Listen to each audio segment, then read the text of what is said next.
લાઈવમાં આપનું સ્વાગત છે। વડોદરા મહાનગરપાલિકાએ વધુ એક વખત ઢોરવાડા સામે લાલ આંખ કરી છે, ત્યારે ઢોર પકડવા ગયેલી ઢોર પાર્ટીની ટીમ પર હુમલાની ઘટના બાદ પાલિકાએ સપાટો બોલાવવાનું શરૂ કર્યું છે।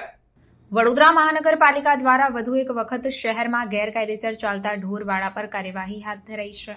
શનિવારે રાત્રે ઢોર પકડવા ગયેલી ઢોર પાર્ટીની ટીમ પર કિશનવાડી વિસ્તારમાં પશુપાલકોએ હુમલો કર્યો હતો, જેમાં 2 થી વધુ કર્મચારીઓને ઈજા પહોંચી હતી। ત્યારે આ મામલે પાણીગેટ પોલીસ મથકે ફરિયાદ પણ નોંધાઈ હતી। તો બીજી તરફ આ ઘટનામાં પશુપાલકો હુમલો કર્યા બાદ પકડેલા ઢોરો છોડાવીને ફરાર થયા હતા। ત્યારે વધુ એક વખત પાલિકાએ ઢોરવાડાઓ પર તવાઈ બોલાવવાનું શરૂ કર્યું છે। શહેરના પૂર્વ વિસ્તારમાં આવેલી ઇન્દ્રપુરી અતિથિ ગૃહ પાસે ગેરકાયદેસર ચાલી રહેલા 5 થી 7 જેટલા ઢોરવાડા પર પાલિકાની જુદી જુદી ટીમોએ પોલીસ બંદોબસ્તને સાથે રાખી બુલડોઝર ફેરવ્યું હતું, જ્યારે ટેગિંગ વગરના ઢોરોને જપ્ત કર્યા હતા। કે ભાઈ ઢોરવાડા માટે લાયસન્સ એપ્લાય કરો। વારંવાર સદર જગ્યા ઉપર ટેગિંગ માટે પણ ડ્રાઈવ કરવામાં આવેલ છે।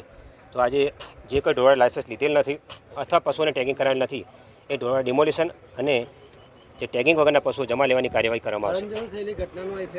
ના, એની નથી, રૂટીન કાર્યવાહી છે।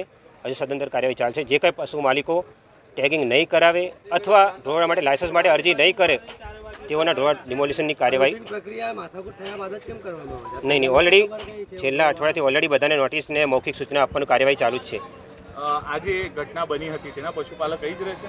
હા, આજે ઘટના બની હતી, પાણીગેટમાં ફરિયાદ દાખલ કરી પાલિકાએ, એના પશુપાલક અહીં જ મે બી અહીંયા જ રહે છે। તો પશુપાલક